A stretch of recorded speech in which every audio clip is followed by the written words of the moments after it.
আমার আজকের গল্প বেসিক্যালি ঢাকা শহরকে কেন্দ্র করে রামপুরা এলাকাকে কেন্দ্র করে আমার এই ঘটনা। এবং খুব মজার ঘটনা, সবাই মন দিয়ে শুনবেন।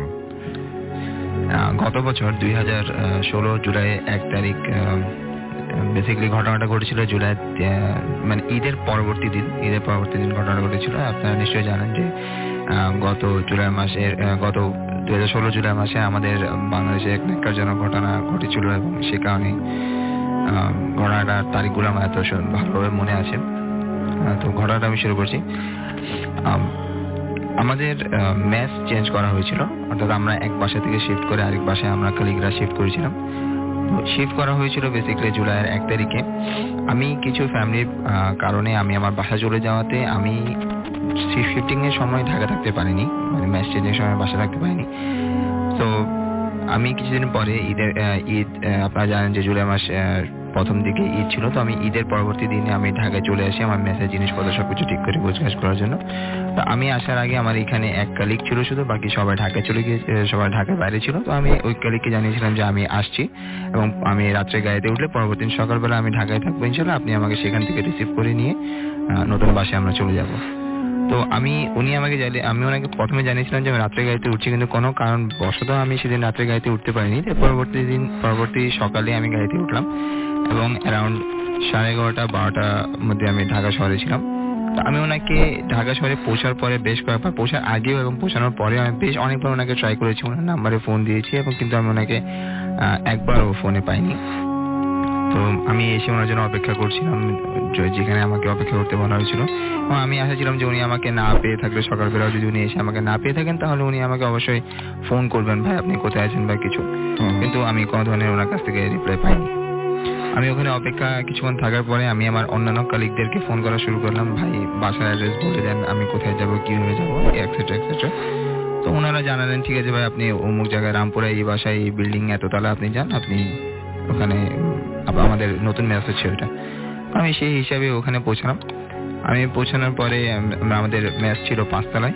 তো আমি 5 তলায় যখন উঠলাম তখন আমার যে কলিগ আমাকে রিসিভ করার কথা ছিল তখন দেখছি যে উনি দরজার তালা বন্ধ করছেন। তো আমি ওনাকে দেখে বললাম যে ভাই আপনি আমাকে রিসিভ করতে আসার কথা, আপনি আমাকে রিসিভ করতে আসেননি কেন? তো উনি আমাকে কোনো রিপ্লাই দেননি সেই মুহূর্তে। আমি ওনাকে বললাম আপনি কোনো কাজে বাইরে যাচ্ছেন? উনি বললো এতটুকু বলে উনি আমাকে চাবি দিয়ে উনি বের হয়ে গেল। আমি ওনাকে বললাম যে ভাই আপনি আসার সময় আমার জন্য কিছু খাবার নিয়ে আসবেন, আমার প্রচন্ড খিদা পেয়েছে। তখন অ্যারাউন্ড 2টা দুপুর। আমি রুমের মধ্যে চলে গেলাম, আমি সেখানে গিয়ে ঘুমিয়েছিলাম। মাগরিবের সময় আমার যখন ঘুম ভাঙে আমি ফ্রেশ হচ্ছিলাম, সেই সময় উনি ঘরের মধ্যে প্রবেশ করছে, আমার কলিগ ঘরের মধ্যে প্রবেশ করে উনি আমাকে দেখে মোটামুটি একটু আটকে উঠছে। আটকে ওঠার পর উনি আমাকে বলতেছে যে আপনি কোথা থেকে আসলেন? তো আমি বললাম আমি কোথা থেকে আসলাম মানে কি, আমি জাস্ট এমনি ফান করে হেসে কথাটাকে উড়িয়ে দিলাম। তো উনি ভাবলো যে উনি সকালবেলা যখন আমাকে নিচে নামছে তখন উনি দারোয়ানকে চাবি দিয়ে গেছে একটা, যাতে আমি আসলে চাবিটা আমি পেয়ে যাই। ঘটনাটা তখন ঘটলো যখন আমি ওনাকে জিজ্ঞেস করলাম যে ভাই আমার জন্য আপনি কোনো খাবার নিয়ে এসেছেন কিনা। তখন উনি বলে যে ভাই আপনার জন্য আমি খাবার কেন আসবো, আপনি যে এসেছেন সেটাই তো আমি জানি না। আমি বললাম ভাই আপনি কি বলছেন, সকালবেলায় তো আপনি আমাকে দরজা খুলে দিয়ে গেলেন, আপনি কিভাবে বুঝলেন যে আমি বাসায় কিভাবে ঢুকলাম? আমি বললাম যে না আমি তো নিজে দারোয়ানের কাছে চাবি নিয়ে রেখে গেছি, আপনি হয়তো চাবি নিয়ে আসছেন, আমি এটা ভাবছি। বলছি না ভাই আমি তো কোনো চাবি নিয়ে আসিনি, আমি তো উপরে এসে দেখি যে আপনি দরজা বন্ধ করতেছেন। আমি আপনাকে বললাম যে ভাই আমাকে চাবি দিয়ে যান, আমি থাকি, আপনি আমার জন্য খাবার নিয়ে আসেন। তো উনি কিছুটা অবাক হলো এবং মোটামুটি একটা লেভেলে বলেছে যে উনি আমার কথায় বিশ্বাস পায়নি, হয়তো উনি ভাবছে আমি ওনার সাথে ফান করছি। পরবর্তীতে আমরা রাত্রে খাবার যখন নিচে নামছিলাম তখন আমি 2তলায় দাঁড়াইছিলাম। আমি ওনাকে বললাম যে কাজ করেন, আপনি দারোয়ানের কাছে যান, আপনি দারোয়ানের কাছে গিয়ে জিজ্ঞেস করেন যে আপনার যে গেস্ট আসার কথা ছিল অর্থাৎ আমি, সে এসেছে কিনা এবং যে আপনি যে চাবির কপিটা তাকে দিয়েছিলেন সেই চাবিটা ওনার কাছে আছে কিনা। তো উনি নিচে নেমে আসে, আমি সিঁড়ির আড়ালে দাঁড়ায় কথা শুনতেছি ওনাদের। তো দারোয়ানকে জিজ্ঞেস করলো যে আমার একটা গেস্ট আসার কথা ছিল, উনি কি এসেছেন? তখন দারোয়ান বলেছে না স্যার আপনার তো কোনো গেস্ট আসেননি, কোনো গেস্ট আসেনি। তুমি বলে ঠিক আছে তুমি চাবি নিয়ে আসো। তো ও রুমে গিয়ে অনেকক্ষণ খোঁজাখুঁজি করে বলে স্যার আমি চাবি কোথায় রাখছি, আমি এখন খুঁজে পাচ্ছি না। তো উনি বলল আচ্ছা ঠিক আছে সমস্যা নেই, পরে চাবি নিয়ে নিব। তো এই ঘটনাতে উনি আসলে বুঝতে পারছে যে এখানে কিছু একটা ঘটে গেছে। আমিও মোটামুটি, কারণ আমি মোটামুটি এই ধরনের ঘটনা একটু অভ্যস্ত, তাই আমি বুঝতে পারছি যে কিছুটা বড় কিছু ঘটেছে এখানে। তো আমি আর উনি খেতে বসলাম টেবিলে। তো কিছুক্ষণ উনি চুপচাপ থাকার পর উনি নিজেই বললো যে ভাই এমনও হতে পারে যে দারোয়ান ছিল না, আপনি হয়তো চুপি চুপি ওর রুম থেকে চাবি নিয়ে দরজা খুলে আপনি ঢুকে গেছেন, এই কথাটা বলে আপনি আমাকে ভয় দেখাচ্ছেন। আমার বেসিক্যালি ইচ্ছা ছিল যে কথাটা যাতে এভাবেই শেষ হয়ে যাক, কারণ আমি অভ্যস্ত এই ঘটনাগুলোর সাথে, কিন্তু উনি অভ্যস্ত না। আমিও আশাই ছিলাম যে ঘটনাটা এভাবেই শেষ হয়ে যাবে, কিন্তু ঘটনাটা বেসিক্যালি এভাবে শেষ হয়নি। আমরা যখন রুমে ফিরে আসার পরে আমরা বেশ কিছুক্ষণ কাজ করলাম, অ্যারাউন্ড 12টা পর্যন্ত। এর মাঝখানে আমি প্রায় লক্ষ্য করলাম যে উনি এখনো অস্বস্তিতে ভুগতেছে, উনি আমাকে ঠিক মতো জবাব দিচ্ছে না, চুপ করে আছে, কাজের প্রতি মনোযোগ নেই। এবং উনি বললো যে ভাই ঠিক আছে, এক কাজ করি, শরীরও খুব একটা ভালো লাগতেছে না, চলেন আমরা ঘুমিয়ে পড়ি। আমরা ঘুমাতে চলে গেলাম।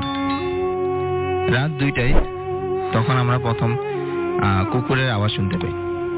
তা আমরা ভাবলাম নিচে হয়তো অনেক জায়গা খালি আছে, রামপুরা এলাকা, অনেক জায়গা খালি, কুকুর ঘোরাফেরা করতেই পারে। কিন্তু এই আওয়াজটা ধীরে ধীরে এতটাই বিকট হতে শুরু করে রাসেল ভাই, মানে এক পর্যায়ে মনে হচ্ছিল যে এটা আমাদের আশেপাশে কোথায় আওয়াজটা হচ্ছে। আচ্ছা। কিছুক্ষণ পরে আমরা লক্ষ্য করলাম যে আওয়াজটা মনে হচ্ছে যে একদম আমাদের রুমের মধ্যে কুকুর ঘেউ ঘেউ করলে যেভাবে একবার আমার পাশেই কুকুর ঘেউ ঘেউ করতেছে, 2টা কুকুর, বুঝেই যাচ্ছে। তো কিছুক্ষণ পরে আমরা লক্ষ্য করলাম যে আমাদের বারান্দায়, 5 তলায় বারান্দায় রাসেল ভাই কুকুর 2টা পাচারি করছে এইটা হচ্ছে এবং সবচাইতে বড় ঘেউ ঘেউ twist। করছে। এইটা হচ্ছে এই ঘটনার সবচেয়ে বড় twist। এতটা কুকুরগুলো এত উঁচু যে আমার আমরা ফ্লোরে ঘুমাচ্ছি এবং আয়নার ওই পারে, মানে জানলার ওই পারে, মানে বারান্দায় যে জানলা আছে ওই পারে আমরা কুকুরকে মুভ করতে দেখতে পাচ্ছি, মানে ব্ল্যাক কালার শ্যাডোটা মুভ করতেছে এই পাশ থেকে ওই পাশ, এবং বিকট আওয়াজ। আমরা আমাদের সাধ্যমতো দোয়া, আমাদের সাধ্যমতো যত ইয়ে আছে, ওয়াজিফা আছে, আমরা করা শুরু করলাম। এর মধ্যে কুকুরগুলো বলবো না, আসলে তার মধ্যে একটা কুকুর ছিল, সেই কুকুরটা 2 পা জানলার উপর তুলে দিয়ে জানলাতে বাড়ি মারছে, এবং এতটা জোরে বাড়ি মারছে যে মানে মুভ করছে, জানলাটা প্রকম্পিত হচ্ছে। এরকম করতে করতে প্রায় ফজরের আজানের সময় হয়ে যাচ্ছে, ফজরের আজানের ওয়াক্ত শুরু হয়ে গেছে। তা তখন আমরা মোটামুটি আওয়াজ কমতে শুরু করছে এবং মোটামুটি আওয়াজ বন্ধ হয়ে গেছে, একেবারে বন্ধ, কোনো আওয়াজ পাচ্ছি না। তা আমরা দুজনে উঠলাম, উঠে অজু করলাম, অজু করে নামাজ আদায় করলাম। নামাজ আদায় করার পরে কিছুটা ফর্সা যখন হচ্ছিল তখন আমরা দরজা খুলে, মানে বারান্দার দরজা খুলে ভিতরে গেলাম। তো বারান্দায় গিয়ে আমরা যেটা দেখলাম রাসেল ভাই, সেটা হচ্ছে যে ওখানে অনেকগুলো গ্লাসের চিকন চিকন শিট রাখা ছিল, যেটা বেসিক্যালি টাইলসের মাঝখানে দেওয়া হয় বর্ডারিং করার জন্য। ওই প্রত্যেকটা গ্লাস, প্রায় 50টার উপরে গ্লাস ছিল, প্রত্যেকটা গ্লাস ভাঙা, একদম টুকরা টুকরা। আচ্ছা। এতটুকুতে মানে এটাতে বোঝা, মানে একটা জিনিস ছিল যে ওখানে কুকুরগুলো মুভ করছিল এবং এটার কারণে এগুলো ভেঙেছে। তো আমরা সেদিন তৎক্ষণাৎ যা কাপড় চোপড় ছিল হাতে করে নিয়ে আমরা রুম থেকে বের হয়ে আসছি। তো আর তো প্রশ্নই ওঠে না সেখানে থাকার, এবং ওনারও শরীর এরপর খুব বেশি খারাপ হয়ে যায়, উনিও সন্ধ্যা হয়তো প্রায় জ্বর চলে আসে না। সেদিন আমরা বাইরে ছিলাম, 2 দিন আমরা বাইরে ছিলাম, কারণ ঢাকায় ঈদের ছুটিতে তখনও কেউ ফিরে আসেনি, আমাদের বাসায় ব্যাগ ঘোরাও সম্ভব ছিল না। 3-4 দিন পরে যখন আমরা কালিকদের সাথে সবকিছু বলার পরে ওনারা আসছে, আমরা 1 রাত শুধু ওই বাসায় আবার ছিলাম, কিন্তু সেদিন কোনো ঘটনাই ঘটেনি, কোনো সাউন্ড, কোনো কিছুই না। এবং 3-4 দিনের মাথায়, অর্থাৎ সর্বোচ্চ 10 দিন আমরা ওই বাসা রেখেছিলাম, 3 দিনের মাথায় বাসাটা ছেড়ে চলে আসে। সেটাই হচ্ছে ঘটনা। এবং আমি সবচেয়ে অবাক হয়েছি যে এই যে কুকুরটা, এই কুকুরটা অনেক বড় সাইজের ছিল, এবং আপনারা যে কুকুরটার ডাক শুনতেছিলেন সেই কুকুরটার ডাক শুনতে শুনতে আস্তে আস্তে কুকুরটা একটা সময় বুঝতে পারলেন আপনাদের খুব কাছাকাছি আছে এবং আপনার বারান্দায়, এবং সেটা 5 তলা বাসা ছিল। সুতরাং কোনোভাবেই এই বারান্দায় আসার কোনো সম্ভাবনা নাই। এবং রাসেল ভাই, বারান্দায় আওয়াজটা শুরু হতো এবং বারান্দায় যদি আওয়াজটা শেষ হতো তাহলে মোটামুটি মানে বারান্দার ঘটনাটা বুঝতে, কিন্তু এই আওয়াজটা দূর থেকে শুরু হয়ে এসে কাছে আসছে, আবার এইভাবে দূরে মিলিয়ে গেছে। তার মানে দূর থেকে জিনিসটা আপনাদের বাসায় এসছে, এবং কিভাবে এসছে এরকম মানে আমরাও জানি না, বাট ব্যাপারটা হচ্ছে সামহাও এটা আপনার কাছে এসছে। তো এই জিনিসটা খুব অদ্ভুত লেগেছে আমার কাছে, এবং এটাকে মানে আমি জানি না যে আপনি কিভাবে সেই বাসায় ঢুকেছিলেন, এটা একটা রহস্যের ব্যাপার প্রথমত।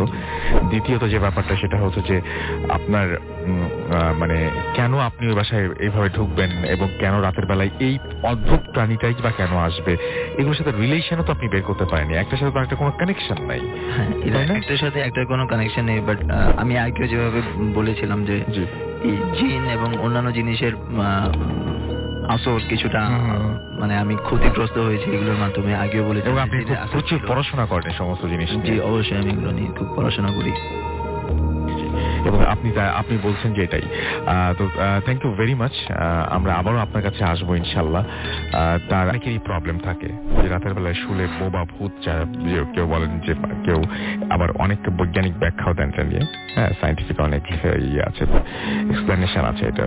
তো আপনার কাছে এই যে আমরা এটাকে যদি বলি যে বোবা ভূত যদি বলি, হ্যাঁ, সেই বোবা ভূতের যদি আপনার কোনো ব্যাখ্যা থাকে, মানে কিভাবে এটা থেকে বাঁচা যায়? রাত্রের বেলায় ঘুমানোর সময় যে ব্যাঘাত ঘটে, মানে স্লিপ প্যারালাইসিস বলি আমি, আর আমি হচ্ছে বোবা ভূত বলি, আমি এটাকে বোবায় ধরা বলি, বা আমি যেটাই বলি না কেন, হ্যাঁ, সেটা থেকে আপনার কি মনে হয় যে কিভাবে বাঁচা যায়? রাতের বেলা ঘুমানোর সময় অবশ্যই অজু করে ঘুমাতে হবে। আচ্ছা।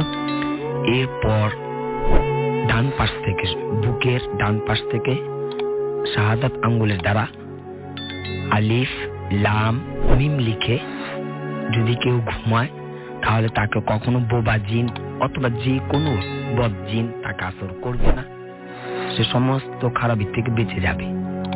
যাক, আর একটা জিনিস সেটা হচ্ছে যে আপনার কাছে যদি কেউ মানে প্রশ্ন করেন যে এই যে বিভিন্ন সময় মানুষজন যে ভয় পান, একা থাকতে ভয় পান, এবং একা থাকার যে এই যে ভয়টা যে কাজ করে, এই ভয়টা যদি কেউ চান যে না আমি কোনোভাবে ক্ষতিগ্রস্ত হব না, বা আমি ভয়টা কাটাতে চাই, সেটার জন্য কি করা যেতে পারে? যদি এরকম অনেক লোক আছে একা থাকতে ভয় পায়, অন্ধকার যেতে ভয় পায়, তাদের সেক্ষেত্রে আয়াতুল কুরসি পড়ে নেবে। যদি কারো আয়াতুল কুরসি মুখস্থ না থাকে, তবে সেক্ষেত্রে সে এটাকে তাসমিয়া বলা হয়, আউযু বিল্লাহি মিনাশ শাইতানির রাজিম, সেটা পড়ে নেবে। সূরা ফাতিহাও পড়ে নিতে পারে। তারপর বিসমিল্লাহির রহমানির রহিম, এটা পড়লেও সে ভয় থেকে নিষ্কৃতি পাবে। ওকে, আমার ভিডিও 48.0 FM, আমি রাসেল আছির সাথে, আমার সাথে রয়েছে মাসুম ভাই এবং আজকে অতিথিরা। এখন যে ঘটনাটা রয়েছে, আমাদের কিন্তু পরে আরো অসংখ্য ভালো ঘটনা রয়েছে, সুতরাং আপনারা সঙ্গে থাকুন। কিন্তু আমাদের যে ঘটনাটা রয়েছে সেটাকে ইমেইল, এবং এই যে এটা একজন পুলিশ সদস্য পাঠিয়েছেন। তিনি যদিও তার নাম আমাকে লিখেছেন, বাট আমি তার নামটা বলতে চাই না সবকিছু ঝামেলা এড়াতে। তিনি লিখেন, রাসেল ভাই, আমি জানতে চাইব না আপনি কেমন আছেন, জানিয়ে ভালো আছেন এবং সবসময় ভালো চলে। আমি আমার জীবনের ভয়ঙ্কর একটা ঘটনা শেয়ার করব। আমার নাম অমুক, আমার দেশের বাড়ি কুষ্টিয়াতে, আমি একজন পুলিশ কনস্টেবল এবং আমি ঢাকায় কর্মরত আছি। ঘটনাটি আমার কর্মস্থলে। কথা না বাড়িয়ে আমি ঘটনায় যাচ্ছি। ঘটনাটি 1 বছর আগের। একদিন রাতে আমি রামপুরের একটি চেকপোস্টে ডিউটি করছিলাম। রাত 1টার দিকে একজন স্যার আসলেন এবং আমাকে বললেন, এসআই স্যার আর কি, তিনি বলছেন যে আমাকে বললেন যে একটা ফোর্স দরকার। আমার ইনচার্জ আমাকে বললেন যে স্যারের সাথে যেতে। আমি যথারীতি স্যারের সাথে রওনা হলাম এবং ঢাকা মেডিকেল কলেজ পৌঁছালাম, এবং সেখান থেকে জানতাম না যে আমাকে সাথে আনা হয়ে কিছু সময়, কেন সাথে আনা হয়েছে কিছু সময় পরে বুঝলাম একটা লাশ পোস্টমর্টম করা হবে, এবং পোস্টমর্টম হয়ে গেলে আমাকে আমার সাথে লাশটি তার স্বজনদের বাসায় দিয়ে আসতে হবে। কোথায় দিয়ে আসতে হবে সেটাও লিখেছেন, বাট আমি সেটা পড়ছিলাম। লাশটি যখন আমার সামনে দিয়ে গেল, তখন আমি লাশটির চেহারা দেখলাম, একটা ছেলের লাশ, 20 কি 23 হবে। বুঝলাম এটা রোড অ্যাক্সিডেন্ট কেস। আমি যথারীতি বসে থাকলাম এবং পোস্টমর্টম হয়ে গেল। স্যারের সাথে লাশটা তার বাড়িতে পৌঁছে দিয়ে নিজের পোস্টে ফিরে গেলাম। আমি বুঝতে পারছিলাম শরীরটা ভারী লাগছে, তাই ভালো করে হাত মুখ ধুয়ে নিলাম। তারপর বেশ কিছুদিন কেটে গেল। কিছুদিন পর আবার ওখানেই নাইট ডিউটি পড়লো। রাত 3টার দিকে আমি চেকপোস্টের পাশে একটা চেয়ারে বসেছিলাম। হঠাৎ দেখলাম একটু দূরে রাস্তা থেকে একটু নিচে আবছা আলোতে একটা ছেলে বসে আছে। এত রাতে এখানে বসে থাকা, আমি অবাক হই। আমি কৌতূহল বশত একটু কাছে গিয়ে জিজ্ঞেস করলাম, এই তুমি কে, এখানে বসে আছো কেন? তখন ছেলেটি আমার দিকে তাকালো, আর আমি যা দেখলাম তার জন্য আমি তৈরি ছিলাম না। আমি দেখলাম সেই ছেলেটি বসে আছে যার কিছুদিন আগে আমি পোস্টমর্টম করিয়েছি। সে আমার দিকে তাকিয়ে হাসছে। আমি তখন সেন্সলেস হয়ে পড়ে যাই। পরে আমি নিজেকে হাসপাতালের বেডে আবিষ্কার করি এবং আমার ফ্রেন্ডরা বলেছিল আমি নাকি রাস্তার এক পাশে কাদার ভেতরে পড়েছিলাম। তখন আমি কাউকে ঘটনাটি বলিনি। ঘটনাটি আমি আমার এক সম্পর্কের নানাকে জানালাম। তিনি খুব পরহেজগার লোক ছিলেন। তিনি আমাকে একটা দোয়া শিখিয়ে দিলেন এবং বললেন, এটা রোজ পড়তে, তাহলে আর সমস্যা হবে না। তারপর থেকে আর এমন হয়নি। আমি জানি না আমি কেন দেখলাম ওকে, উত্তরটা আজও জানা নেই। এবং চাকরির কারণে সময় সুযোগ করে আসতে পারবো না জানি, তাই আমি চাই আমার ঘটনা ভালো লাগলে আপনি পড়ে শোনাবেন। নাম দিয়েছেন, তারপরে phone number. Thank you very much. ঘটনাটা খুব অদ্ভুত লেগেছে। যে মানুষটি আমাদের প্রথম অতিথির কাছে, তার আরো একটা ঘটনা আছে না, আরেকটা ঘটনা আছে বোধহয় না, সেই ঘটনাটা আমরা শুনে ফেলি, তারপরে আমরা মাইনুদ্দিন ভাইয়ের কাছে আসবো।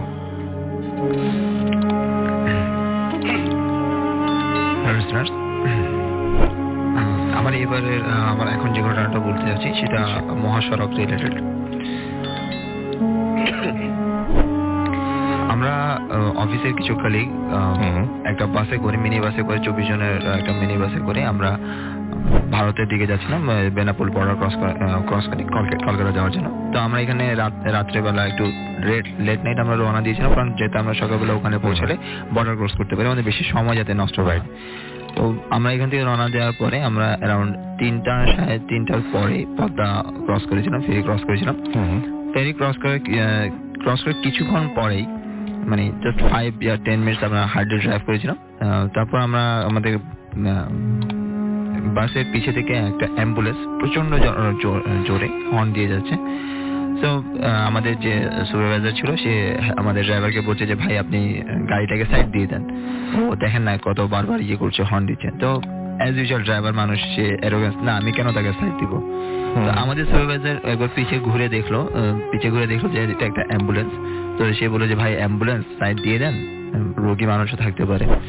তো উনি সাইড দিয়ে দিল, আমার ড্রাইভার সাইড দিয়ে দিল। তো গাড়িটা আমাদেরকে ক্রস করে সামনে চলে গেল। বলে রাখছি যে আমি ফ্রন্ট সিটে ছিলাম এবং আমার সাথে আমার খুব ক্লোজ একজন কলিগ ছিল।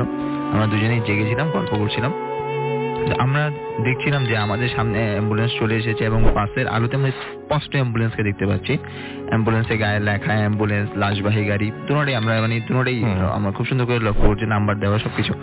কিছুক্ষণ পরে একেবারে চোখের সামনে থেকে রাসেল ভাই গাড়িটা একদম ভ্যানিশ, নাই, একবার কিছু নাই যাতে ওখানে, মুহূর্তের মধ্যে। এটা দেখার পর সুপারভাইজার একটু শকড, মোস্ট প্রবাবলি সুপারভাইজার নতুন ছিল। সে ড্রাইভার বলছে ভাই এটা কি হলো? তো ড্রাইভার বললো এগুলো হয় রাস্তাঘাটে, এগুলো হয়, এগুলোর দিকে এত নজর দিতে নেই, চুপচাপ থাক, শান্ত থাক। তো এটার পর থেকে দেখলাম যে সুপারভাইজার নিজে একটু কেমন গুটিয়ে গেল, ইঞ্জিনের উপর বসে পড়লো।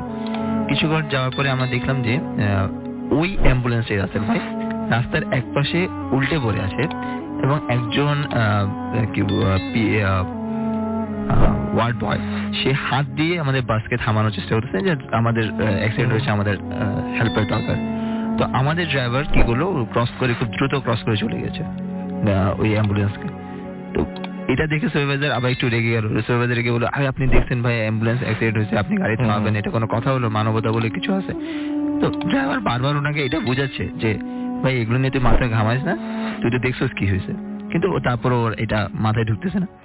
তো যেহেতু এই আলাপ এতটুকু চলছে, তো গাড়িটা বেশ অনেকটুকু সামনে চলে গেছে, আমাদের গাড়ি বেশ ফাস্ট ছিল। তো কিছুক্ষণ পরে যখন এই চিল্লাচিল্লি সুপারভাইজার এবং ড্রাইভারের আওয়াজ শুনে কয়েকজন স্যার, আমাদের সিনিয়র স্যার ছিলেন, ওনারা জেগে উঠছে। তারা জিজ্ঞেস করলেন যে ভাই কি সমস্যা, তো এরকম স্যার আমাদের একটা অ্যাম্বুলেন্স পিছিয়ে দেখলাম অ্যাক্সিডেন্ট হয়েছে, উনি থামাচ্ছে না। তো স্যাররা বলেন যে না এটা তো কোনো না, তুমি গাড়ি ব্যাক করো। তো আমরা গাড়ি ব্যাক করে আবার ফিরে আসলাম এবং ওই স্পটে এসে দেখি রাসেল ভাই দের ইজ নাথিং, কোনো চিহ্নই নেই। একটা গাড়ি অ্যাক্সিডেন্ট করলে পড়ে গেলে একটা ট্রাক বা একটা লরি সেটাকে নিয়ে যাবে, যতটুকু সময় প্রয়োজন তাও যায়নি। এখানে কোনো চিহ্ন নেই যে একটা গাড়ি পড়ে গেছে, কেউ আহত হয়েছে, কোনো গাড়ি গাছে ধাক্কা খেয়েছে, রোডে ধাক্কা খেয়েছে, কোনো কিছুর কোনো চিহ্ন নেই, কমপ্লিটলি ভ্যানিশড। তো এটার পরে আমাদের যে সুপারভাইজার ছিল যথেষ্ট হয়েছে এবং ক্যালকাটা যাওয়ার পরে সে অসুস্থ ছিল এবং সে এতটাই অসুস্থ ছিল যে অলমোস্ট সে 6 মাসের মতো অসুস্থ ছিল এবং তার হাফ বডি প্যারালাইজড হয়ে গেছে। ও মাই গড। এবং সে ক্যালকাটায় ট্রিটমেন্টে ছিল, এখন কিছুদিন আগে সে ট্রিটমেন্ট শেষ করে দেশে ব্যাক করেছে। Thank you very much. আমরা চলে যাই আমাদের মাইনুদ্দিন ভাইয়ের কাছে। এবার আমরা সেই ব্ল্যাক ম্যাজিকের ঘটনাটা শুনবো এবং ব্ল্যাক ম্যাজিক নিয়ে আরো ঘটনা হয়তো পরে থাকতেও পারে। আমরা চলে যাচ্ছি আমাদের পরবর্তী ঘটনায়। আরেকবার শুরু করতে হবে। হ্যাঁ, উনি একটি কলেজে পড়ুয়া ছাত্রী, তো উনি একজন তান্ত্রিকের কাছে গেছেন ওনার একজন ছেলে বন্ধুকে তার মনের ভিতরে আনার জন্য, তার প্রেমে যেন সে আকৃষ্ট হয়, তাকে ভালোবাসে, সেই জন্য তাকে ভুলে না যায়। তো সে তান্ত্রিক তার কাছ থেকে বললো যে ঠিক আছে আমি এনে দেবো, তোমার মাথার চুল দিয়ে যাও। তার কপালের উপর থেকে সে মাথার চুল নিয়ে গেছে এবং নাম নিল, তার নাম, তার মার নাম নিল। তো উনি যখন দেওয়ার পরে সে তান্ত্রিক তার কাছ থেকে যখন বললো যে আমি এই কাজটা করে দিতেছি, তো রাত্রে 2:30টার দিকে ওই মেয়ের ভাই আমাকে ফোন করে যে এক্ষুনি মুহূর্তে আপনি আমাদের বাসায় আসেন। আমি বলছি এটা তো সম্ভব না, রাত 2:30 বাজে, এখন তো কোনো মতে আমি আসতে পারবো না, আমি সকালে আসবো। তো ভাই বলতেছে আমার বোনের অবস্থা প্রচন্ড খারাপ, খুবই অস্থিরতা, সে ঘর থেকে বাইরে চলে যেতেছে, এমনকি আমরা একটা ঘরের মধ্যে জিন দেখতে পেলাম, আর আমার বোন অন্য একটা কি তান্ত্রিকের নাম বলে বলে চিৎকার পারতেছে, আসলে আমার জন্য উপকার হয়। তাহলে এখন কোনো পক্ষই সম্ভব না, তুমি একটা কাজ করো, এই ফোনটা তোমার বোনের কাছে দাও। যখন ফোনটা ওর বোনের কাছে দিলাম, তার সাথে 2টা কথা বললাম, তখন সে স্থির হয়ে থাকলো। পরে সকালবেলা আমি তার বাসায় যাই। যখন আমি তার বিছানার উপরে বসি, বিছানায় বসার পর পুরো আমার শরীরটার মধ্যে তার বিছানার থেকে গরম বাতাস চলে আসতেছে। তখন আমি খুব অস্থিরতা করি যে বিষয়টা কি, বিছানার মধ্যে কি আছে। তখন আমি তার ঘরের লোকদেরকে বললাম এক কাজ করেন, মেয়েটাকে খাট থেকে নামান এবং বিছানাটা পরিষ্কার করে নেন। বিছানা যখন পরিষ্কার করলো কিছু দেখা গেল না, তখন বললাম যে জাজিমের ভিতর দেখেন কোথাও ছেঁড়া পড়া আছে কিনা, এটা ভিতরে হাত দিয়ে দেখেন কি আছে। যখন জাজিমটার ভিতরে হাত দিয়ে দেখলো, সেটা মাদুলির ভিতরে এই মেয়ের যে মাথার চুল নেওয়া হয়েছিল সেই মাথার চুল আছে এবং গাছের শেকড় আছে। যে তান্ত্রিকের কাছে যে মেয়েটি গিয়েছিল সেটা জিনের চালানোর মাধ্যমে কালো জাদু করে সেই মাদুলিটা ঘরের মধ্যে রাখা হয়। আর সেই রাত্রিতেই তার ঘর যে জানলা বন্ধ ছিল, দরজা বন্ধ ছিল, জানালা ফুটো করে, গ্লাসটাকে ফুটো করে সেই জিনটা চলে আসে ঘরের ভিতরে। মেয়েটা সেই জিনটাকে দেখতেছে, সে তার তান্ত্রিক যার কাছে গিয়েছিল সে তাকে দেখতেছে, আর তার ঘরের ফ্যামিলি সবাই দেখতেছে এটা একটা বদ জিনের মতো দেখতে, খুব খারাপ অবস্থা। ওরা সবাই ভয় পেয়েছিল, কিন্তু মেয়েটাই শুধু বলতেছিল আপনি এত রাতে আমার ঘরে কেন আসলেন, কি প্রয়োজন। উনি এক্ষুনি চলে যেতে চেয়েছিল বাসার থেকে, যে ঠিক আছে আমি আপনার সাথে চলে যেতেছি। মেয়েটা বারবার বলতেছে দরজা খুলে দাও, আমি তান্ত্রিকের সাথে বাইরে যাব। তো ওরা সবাই অবাক যে আমরা তান্ত্রিক বা কোনো কিছু দেখতেছি না, যার নাম বলতেছে আমরা কিছুই দেখতেছি না, আমরা তো বদ জিন একটা দেখতেছি, খারাপ কেমন দেখা যায়, আর ও কি বলতেছে। তখন ওই মেয়েটাকে আমি যখন বললাম ঠিক আছে যাও তুমি উজু করে আসো, আমি তোমাকে দেখব। যখন সে উজু করার জন্য ঘর থেকে ওয়াশরুমের দিকে যায়, তখন সামনের দিক থেকে তাকে ধাক্কা মারে। সামনের দিক থেকে যখন ধাক্কা মারে সে পড়ে যায়। তখন তার গার্জেনদের বললাম তাকে তুলেন, উঠিয়ে আপনার সাথে 2 জন নিয়ে যান, যাকে উজু করে নিয়ে আসেন। তখন তারা উঠে উজু করে নিয়ে আসার পরে আমি তখন ওই জায়গায় যেখান থেকে ও ধাক্কা মেরে পড়ে গেছিল, আমি সেই জায়গাটাতে যাই। সেই জায়গায় গিয়ে আমি ঘোরাঘুরি করি যে দেখি কি আছে। আমি ওই ঘরটা তো যেখান থেকে পড়ে গেল সেখানেও আমি দেখতে পেলাম যে একই অবস্থা, প্রচন্ড গরম বাতাস বেরিয়েছে। আচ্ছা, তখন আমি দেখতেছি ওই জিন যে পাঠানো হয়েছিল চালান করে সেই ঘরের মধ্যে সে এখন আছে। পরবর্তীতে মেয়েটাকে যখন উজু করে বসালাম, বসিয়ে আমি যখন বসছে তখন আমি তার গালের মধ্যে ব্রণের মতো একেবারে খুব এখনই সেই গালগুলো থেকে লাল লাল দাগ ব্রণগুলো এক্ষুনি ওঠা মাত্র উঠছে। তখন দেখলাম যে সেই জিনটা তাকে চর মারছিল। আচ্ছা, চর মার থেকে উঠছে ওই জিনিসগুলো গাল থেকে। এই যে এখন যে চর মারছে, চর মেরে যে ওকে ফেলে দিছিল সেটাই এখন একেবারে দাগটা। পরবর্তীতে আমি যখন বসে তাকে মাথায় হাত রেখে যে তদবিরটা করলাম এবং বললাম যে এটা ছেলেটা ওকে হয়তো ভালোবাসে, আর যার কারণে ওর জন্য এই কালো জাদুটা অর্থাৎ এই কাজটা করেছে। তখন আমি বসে খবরটাই নিয়েছি এবং মেয়েকে যখন জিজ্ঞেস করলাম তখন মেয়েটা আমাকে সত্য কথাই বলছে যে আমি এরকম এই কাজটা করেছি, ওই তান্ত্রিকের কাছ থেকে এই জিনিসটা করলাম। তখন বললাম যে মাদুলির ভিতরে যে আপনার চুল দেখতে পেলেন, অনেকগুলো চুল এবং শেকড় বেকড়, সেই তান্ত্রিক এই মেয়েটাকে নিজের দিকে আকৃষ্ট করার জন্য, মেয়েটা যেন তান্ত্রিকের হয়ে যায়, মেয়েটা যেন তান্ত্রিকের কাছে চলে যায়, সেই জন্য এই তান্ত্রিক এই কালো জাদুটা করেছে, জিনটাকে পাঠাইছে তাকে নেওয়ার জন্য। আচ্ছা, এটাই ছিল ঘটনা, right? Thank you very much.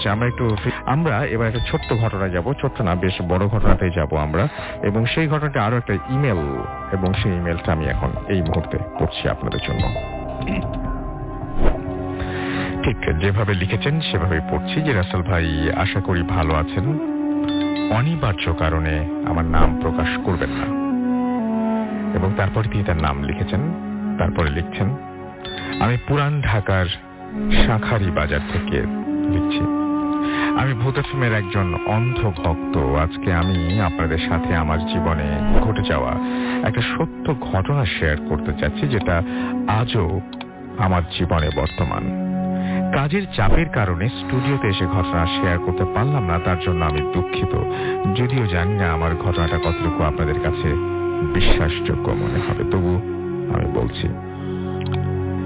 আমি একজন পাথরের নাম ফলক খোদাইয়ের কাজ করি। সবসময় আমি আমার অফিসে পাথর খোদাই করে থাকি, কিন্তু একদিন এক কাস্টমার আমার বসকে ফোন দিয়ে বলে যে তার পাথরের বানান ভুল হয়েছে। সেই পাথরটি একটি কবরস্থানের কবর জিয়ারতের পাথর ছিল, এবং সেটি ইতোমধ্যে স্থাপিত করে ফেলা হয়েছে, বিধায় আমাকে সেই স্থানে গিয়ে পাথরের লেখা ভুলটি সংশোধন করে দিয়ে আসতে হবে। সেই রকমই আমার বস বললেন। তারিখটা ছিল 1-2-2017, রোজ বৃহস্পতিবার। সেই দিন মানে 2 তারিখ, মানে জানুয়ারি মাসের 2 তারিখ সম্ভবত উনি বলছেন। সেই দিন আমাকে সেই কাজে পাঠানো হয়েছিল। আমাকে যেখানে যেতে হবে সেই জায়গাটি ছিল মানিকগঞ্জের সিঙ্গাইলের আশেপাশের কোনো একটি কবরস্থান। বলে রাখা ভালো যে আমি এর আগে কোনোদিন মানিকগঞ্জ যাইনি। আমার বস উক্ত কাস্টমারের ফোন নাম্বার পাঠিয়েছিল। বলে রাখা ভালো, সেই কাস্টমারকে আমি কখনো দেখিনি এবং উনিও আমাকে দেখেননি। ঘটনার দিন কাজ থাকার কারণে আমি রওনা দিই দুপুর 3:30 দিকে, অর্থাৎ 3:30টায়। রাস্তায় অনেক জ্যাম থাকায় আমার পৌঁছাতে সন্ধ্যা 7টা বেজে যায়। আমি সিঙ্গাইর বাস স্ট্যান্ডে নেমে সেই কাস্টমারকে ফোন দেই। সে আমার ফোন রিসিভ করে বলে বাস স্ট্যান্ডের ডান দিকে শফিক ভাইয়ের মিষ্টির দোকানের সামনে অপেক্ষা করতে, এবং সে ওইখানে তার লোক পাঠাবে এবং আমাকে সেই লোক রিসিভ করবে। প্রায় 15 মিনিট অপেক্ষা করার পর একটা লোক আমার সামনে এসে বলল, আপনি কি আকাশ ভাই কবরের পাথর খোদাই করতে এসেছেন? আমি বললাম হ্যাঁ। উনি বলল, আমাকে রিয়াজ ভাই পাঠিয়েছেন আপনাকে নিয়ে যাওয়ার জন্য। বলে রাখা ভালো, ওই কাস্টমারের নাম রিয়াজ উদ্দিন। এইবার আমি আপনাদের সেই লোকটির বর্ণনা দেব যিনি আমাকে রিসিভ করতে এসেছেন। ওই লোকটির উচ্চতা প্রায় 6 ফুট এবং 6 ফুটের কাছাকাছি তার উচ্চতা। গায়ের রং ছিল ঘন কালো, তার পরনে ছিল সাদা পাঞ্জাবি এবং পাজামা, এবং খুবই কম কথা বলেন তিনি। তাই তার সাথে হাঁটতে হাঁটতে আমার মোটেও ভালো লাগছিল না, কিন্তু কি কার করা, ফিরে তো মানে যেতে তো হবেই। তো গ্রামের পথ, রাত হয়ে যাওয়ার কারণে দোকানপাট বন্ধ হয়ে গিয়েছে এবং রাস্তাঘাটও খুবই নির্জন। 45 মিনিট হাঁটার পর আমি ওই লোকটিকে জিজ্ঞেস করলাম, ভাই আর কত দূর? কিন্তু কোনো উত্তর পেলাম না তার কাছে। আমাকে কাস্টমার বলে দিয়েছিলেন যে বাস স্ট্যান্ড থেকে কবরস্থান মাত্র 10 মিনিটের পথ। এদিকে 45 মিনিট হয়ে গেছে প্রায়, এবং তাই খুব ভয় করছে এবং সাথে সাথে বিরক্তিও লাগছে, কিন্তু কি আর করার। অনেকক্ষণ পর একটা পুরনো কবরস্থানে আমাকে ওই লোকটি নিয়ে আসলো এবং পুরনো জলচকিতে বসতে দিয়ে বলল, আপনি আপনার কাজের জিনিসপত্র বের করুন, আমি 5 মিনিটের মধ্যে আসছি। এই বলে লোকটি চলে গেল। আমি নির্জন পরিবেশে, আমি আর একটা নীরব কবরস্থানে একা। আমি অপেক্ষা করতে করতে দেখি 15 মিনিট হয়ে গেছে, কিন্তু লোকটি আর আসছে না। খুব বোরিং লাগছিল, তাই মোবাইল বের করে গেমস খেলার সিদ্ধান্ত নিলাম। ঠিক ওই সময় সেখানে কারেন্ট চলে আসে। তখন নিজেকে আরো একা মনে হয়, কারেন্ট চলে যায়, তখন নিজেকে আরো একা মনে হলো। তাই ওই লোকটিকে মনে মনে বকতে শুরু করলাম যে আমাকে একা ফেলে রাখার জন্য। নিজেকে নিয়ন্ত্রণ করে সেই গেমস খেলা শুরু করলাম। কবরস্থানের পরিবেশ আরো গম্ভীর হয়ে গেল অন্ধকারের কারণে। আমি যখন গেমসে মগ্ন, ঠিক তখনই আমি অনুভব করলাম আমার চোখের পাশ দিয়ে সাদা কিছু একটা দ্রুত চলে গেল, কিন্তু আমি তেমন পাত্তা দিলাম না বিষয়টিকে, কারণ আমি খেলায় মগ্ন। কিছুক্ষণ পর পুনরায় আবারও আরেকটা ঘটনা ঘটলো এবং ব্যাপারটা আমি বোঝার জন্য গেম অফ করলাম। এইবার যা দেখলাম তা দেখে আমি খুবই আশ্চর্য হয়ে গেলাম। আমি দেখলাম কাফনের কাপড় পরা একটা অবয়ব দ্রুত চলে গেল। তা দেখে আমি এতটাই ভয় পেয়ে গিয়েছিলাম যে সাথে সাথে আমি দৌড় দিয়ে কবরস্থানের বাইরে যাওয়ার সিদ্ধান্ত নিলাম, কিন্তু এতটাই অন্ধকার ছিল যে আমি কবরস্থানের গেট খুঁজে পেলাম না। এদিক ওদিক ছুটছি, কিন্তু গেট খুঁজে পাচ্ছি না। ঠিক তখনই একটা ঘর দেখতে পেলাম, আর কুপির আলো জ্বলছে সেই ঘরে। তাই কোনো কিছু না ভেবে আমি সেই ঘরে গেলাম এবং গেটে নক করতে এক বৃদ্ধ মহিলা বের হয়ে আসলেন এবং আমাকে ভেতরে নিয়ে আসলেন। মহিলাটির বয়স 100-র ঊর্ধ্বে হবে, ঠিক বলতে পারবো না। আমি ভেতরে গিয়ে তাকে আমি সব ঘটনা খুলে বললাম। সব শুনে তিনি বললেন, ওই লোকটি হচ্ছে আমার ছেলে, যে আমাকে এখানে তোমাকে এখানে নিয়ে এসেছিল। সে বলে তুমি বসো, আমি তোমার জন্য জল খাবার নিয়ে আসছি। এই বলে ওই মহিলাটি রান্নাঘরে চলে গেলেন। কিন্তু আমি বুঝতে পারলাম না যে আমার জন্য আরো ভয়ঙ্কর কোনো কিছু অপেক্ষা করছিল। কিছুক্ষণের মধ্যে ওই মহিলাটি একটা কাপ ও একটা প্লেট কি যেন নিয়ে আসলো। ঠিক অন্ধকারের কারণে আমি দেখতে পাইনি, এবং সামনে এসে আমার হাতে দিয়ে বলল, নাও খাও। আমি প্লেটটি হাতে নিয়ে যা দেখলাম তা বলতে গিয়ে আমার গা শিউরে উঠছে। আমি দেখলাম ওই কাপে তরতাজা রক্ত এবং প্লেটে সদ্য কাটা 2টি আঙুলের টুকরো। আমি চিৎকার দিয়ে ওই প্লেটটি ছুঁড়ে ফেলে দিলাম এবং মহিলাটির দিকে তাকাতে দেখি তিনি ভ্যানিশ হয়ে গেছেন।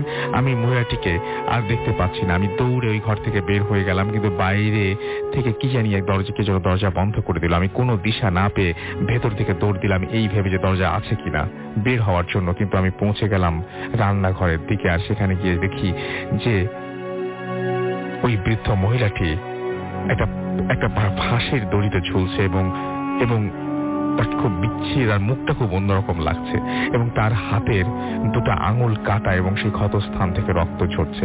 এই দৃশ্য দেখে আমি আর নিজেকে ঠিক রাখতে পারিনি। পরে সেন্স হারিয়ে ফেললাম। যখন জ্ঞান ফিরলো আমি তখন দেখলাম আমার সামনে একজন হুজুর, কিন্তু অন্ধকারের মধ্যেও তার চেহারাটা আমার কাছে স্পষ্ট মনে হচ্ছিল। শরীর দিয়ে অদ্ভুত রকমের জ্যোতি বের হচ্ছে। সে প্রশ্ন করলো, তুমি এখানে কি করছো? কিন্তু আমি আমার সাথে এত সব কিছু ঘটে যাওয়ার পর তাকেও বিশ্বাস করতে পারছি না। কিন্তু সে আমাকে আশ্বাস দিল সে মসজিদের ইমাম, তখন তাকে আমি সব ঘটনা খুলে বলাতে সে আমাকে বলল একটা পুরানো কবরস্থান এবং অনেক বছর ধরে এটা বন্ধ পড়ে আছে, আর বলল তুমি মানে এটা একটা পুরনো কবরস্থান, আর বলল তুমি একটা ভাঙা কবরে পড়েছিলে।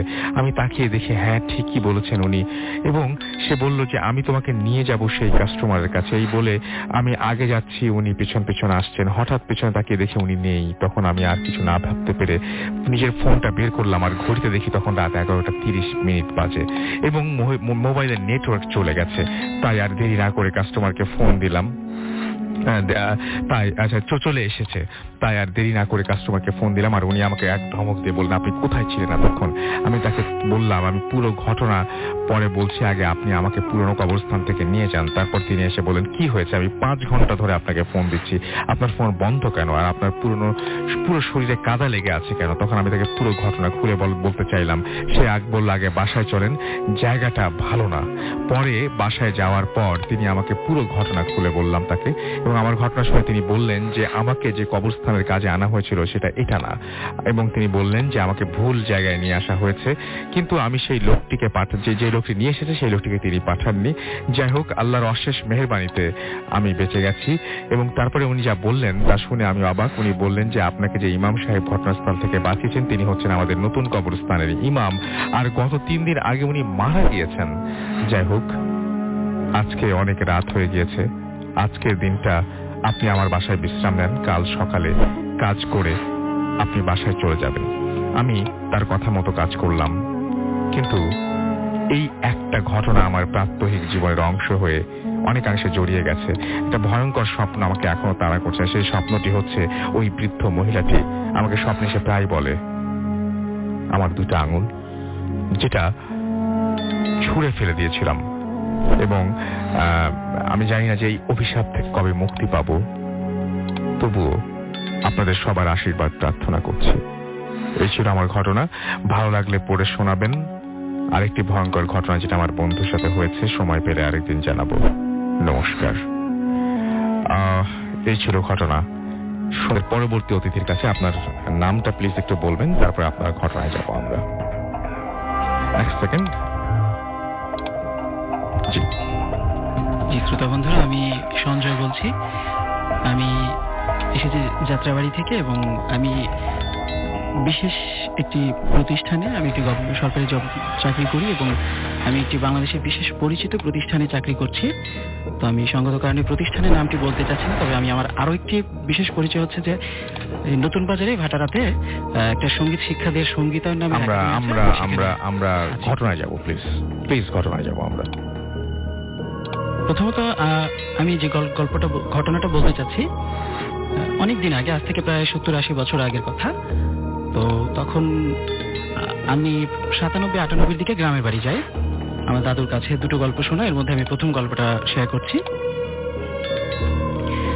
আজ থেকে অনেক আগে, যখন আমাদের পার্শ্ববর্তী দেশ ভারতে বাংলাদেশ থেকে অনেক লোক চলে যেতেন, সেখানে যাওয়ার পরে ভারত সরকার অনেককেই কাউকে থাকার জন্য জমি কিংবা কৃষি কাজ করার জন্য গরু, তারপর ঘর তোলার জন্য টিন, নানা বিষয় দিয়ে তাদেরকে ওখানে বসবাস করার মতো সুবিধা করে দিতেন। তো সেই ক্ষেত্রে আমার পরিচিত যে ব্যক্তির কাছে আমি ঘটনাটা শুনেছি, যে আমার দাদুর কাছে থেকে ওটা কালেক্ট করা, তো সেখান থেকে ওনারা গ্রামের মানুষ বলে তারা প্রচন্ড সাহসী ছিলেন, এবং সবসময় ম্যাক্সিমাম সময় দেখা তাদের মধ্যে বিভিন্ন ধরনের ভৌতিক ঘটনাগুলো ঘটতো। যেমন রাতের বেলা কখনো তারা ঘুমানোর পরে শুনতে পেত যে দরজার সামনে দিয়ে কেউ এসে নক করছে। আবার কখনো যখন নাকি মাটির চুলোতে তারা রান্না করতো, তো পেছন দিয়ে অনেক সময় কেউ একজনকে এসে ডাক দিত, কিংবা যিনি রান্না করতেন তার শাড়ির আঁচল ধরে টান দিত। তার রান্নার যখন মাছ রান্না হতো, মাছ ভাজা রেখে দিয়ে চলে যেত। এমন সময় দেখা যেত যে মাছ পাওয়া যাচ্ছে না। তো এই ধরনের নানা ধরনের অলৌকিক ঘটনা ঘটতো, যেগুলা তারা ফেস করতো, এবং গ্রামের মানুষ বলে খুব সাহসী থাকার কারণে সেটা নিয়ে তারা ততটা বিব্রত হতো না। তো সেই ক্ষেত্রে সবচেয়ে বড় ঘটনা যেটা, যে যারা এমনিতে সনাতন ধর্মাবলম্বী তারা একটা বিশেষ বিষয় সম্পর্কে জানেন, যে ধর্মীয় বিভিন্ন অনুষ্ঠানকে সনাতন ধর্মাবলম্বীদের সেই শব্দে বলা হয় হরিসভা। আচ্ছা। সেই হরিসভা শেষ করে আসার পর ম্যাক্সিমাম সময় অনেক রাত হতো। তো সেই ঘরের কর্তা যখন বিভিন্ন সময় বিভিন্ন জায়গা থেকে হরিসভা শেষ করে রাস্তা দিয়ে আসতেন, অনেক শ্মশানের সামনে দিয়ে, অনেক পুকুরের সামনে দিয়ে, অনেক বাঁশ ঝাড়ের সামনে দিয়েও সে আসতেন। তো সেই সময়গুলোতে রাতের বেলা অনেক ভৌতিক কার্যক্রমের সম্মুখীন হতেন। তো একদিন তার মাথার মধ্যে একটি বুদ্ধি ঢুকলো যে আমি একটা খারাপ রাস্তা আছে, সে রাস্তার সামনে দিয়ে সে যাবে। তো ভাবলো যে আমি এদিক দিয়ে যাব, আমি অন্য রাস্তা দিয়ে যাব না, যদিও অন্য রাস্তা দিয়ে গেলে একটু সময় বেশি লাগবে। তো একদিন উনি যখন বাঁশ ঝাড়ের নিচে দিয়ে আসছিলেন, সেই মুহূর্তে একটা বাঁশ নিচু হয়ে যায়। তো নিচু হয়ে যাওয়ার পরে সে বাঁশটাকে এড়িয়ে যে চলে যাবে, সেই বাধাটা আসছিল বারবার, যে বাঁশের সামনে যখন উনি যায় বাঁশটা উঁচু হয়ে যায় কিংবা নিচু হয়ে যায়, ওনাকে যাওয়ার জন্য রাস্তা দিচ্ছিল না। তো এমন পরিস্থিতিতেও সে খুব সাহস দেখে বাঁশের সামনে দিয়ে সে চলে আসে। কিংবা অনেক সময় দেখা যায় যে পুকুর পাড়ের সামনে দিয়ে আসার সময়, পুকুর পাড়ে একদিন উনি দেখতে পান যে পুকুরের সামনে বসে, পাড়ের সামনে বসে একজন লোক তার নিজের পেট থেকে নাড়ি ভুড়ি বের করে নিজেই ধুচ্ছে। এগুলোও সে দেখে ততটা ভয় ভীত সন্ত্রস্ত হতো না। তো এমন বিষয়াদি দেখতে দেখতে এক সময় অনেক দিন পর উনি রাস্তা দিয়ে এমন হরিসভা শেষ করে রাস্তা দিয়ে আসার সময় একদিন দেখতেছে যে ওনার সামনে দিয়ে অনেক বড় একটা খাসি। সেটা দেখে উনি বুঝতে পারছে যে এই খাসির আকৃতিটা এতটাই বিকট আকৃতির, যা স্বাভাবিক কোনো বিষয় নয়। তো সেটা শোনার পর উনি এই খাসিটার সামনে গিয়ে দাঁড়ান এবং খাসিটার তার দিকে ঘুরে যখন তাকান, তো উনি তার পায়ের স্যান্ডেল দিয়ে খাসিটার গায়েটা বাড়ি দেন। এরপরে খাসিটা দৌড় দিয়ে পালিয়ে যায়, কিন্তু খাসিটা এতটাই বেশি রাগান্বিত হয়ে যায়, তো ওনার উপর খুব ক্ষিপ্ত হয়ে যান। সময় পেলেই তাকে ক্ষতি করবে, এই ধরনের বিষয় একটা ঘটে। তো এক সময় আমরা বাইরে যে ঘটনাটা শুনলাম, আমরা সেই ঘটনাটা শুনি প্লিজ। সেটাই। হ্যাঁ, আমি আপনাকে তখন সংক্ষেপে বলি। সংক্ষেপে শুনি আমরা। আচ্ছা, তারপর উনি এক সময় এই খাসিটার গায়ে যখন উনি স্যান্ডেল দিয়ে বাড়ি মারেন, বাড়ি দেওয়ার পর সে অসুস্থ হয়ে পড়েন, ধীরে ধীরে এতটাই অসুস্থ হয়ে পড়েন, এবং সেই বাসাতে তার প্রতিবেশীরাও খুব দূরে দূরে থাকতেন। সেই প্রতিবেশীগুলাও যে সচরাচর তার বাসায় এসে তাকে সাহায্য করবে, সেই সুযোগটাও হতো না। তো যখন নাকি একদিন রাতে কর্তাটা খুব বেশি অসুস্থ হয়ে পড়েন, অসুস্থ হয়ে রাতের বেলায় মারা যান। মারা যাওয়ার পর তার দুটো ছোট ছোট সন্তান ছিলেন।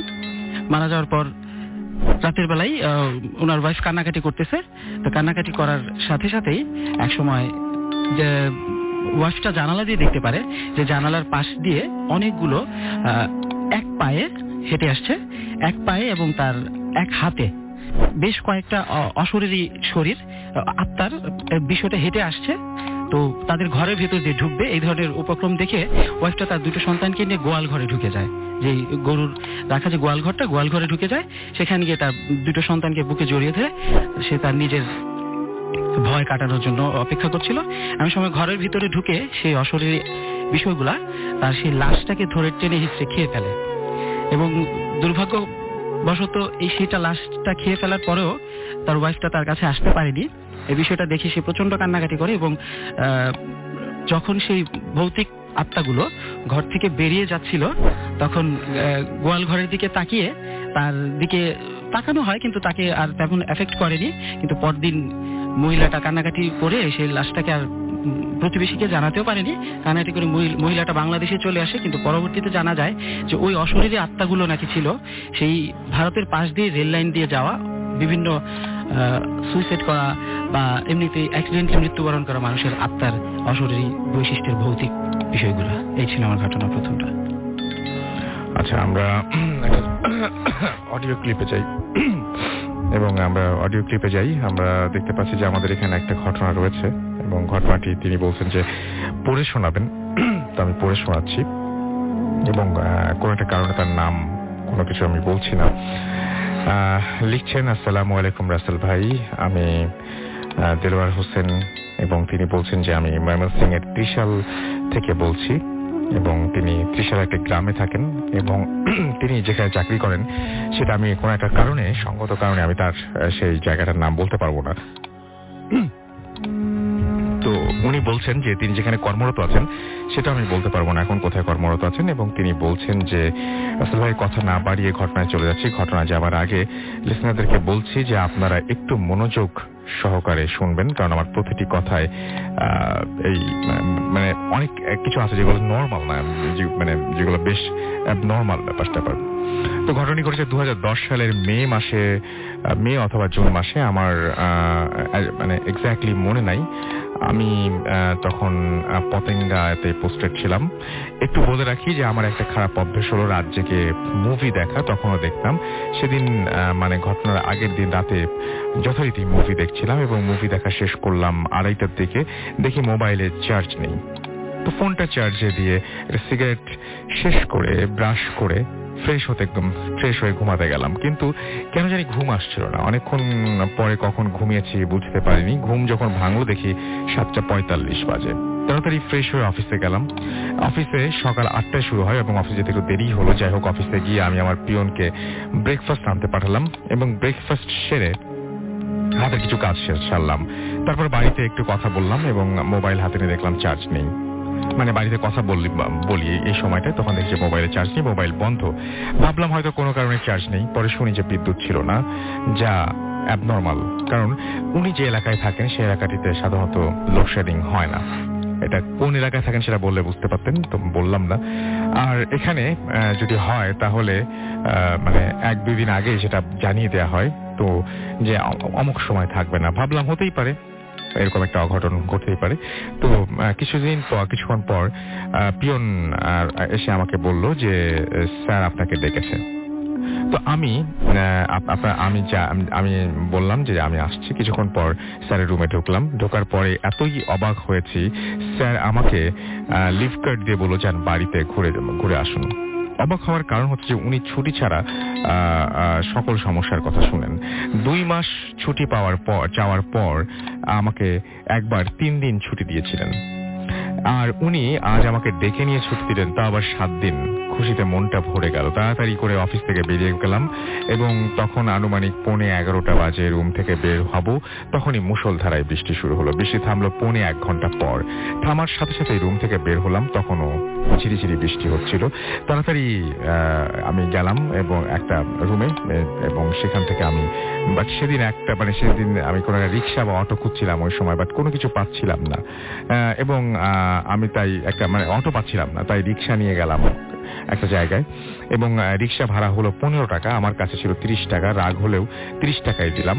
তখন 12টার মতো বাজে এবং আমার মনে পড়ছে না যে তখন কত নাম্বার গাড়ি যেন সেটা ছিল, এবং সেই গাড়িতে আমি চললাম এবং যখন আমি যেখানে আমার গন্তব্য সেখানে পৌঁছলাম তখন 3টা বাজে। আমি আসবো ঢাকায় এবং টিকিট কাটলাম। আচ্ছা, তখন 3টা বাজে। আচ্ছা, আমি ঢাকায় আসবো না, আমি আসবো ঢাকায়, তাই টিকিট কাটলাম এবং আমি একদমই মনে ছিল না যে 3টার সময় একটা ট্রেন আছে।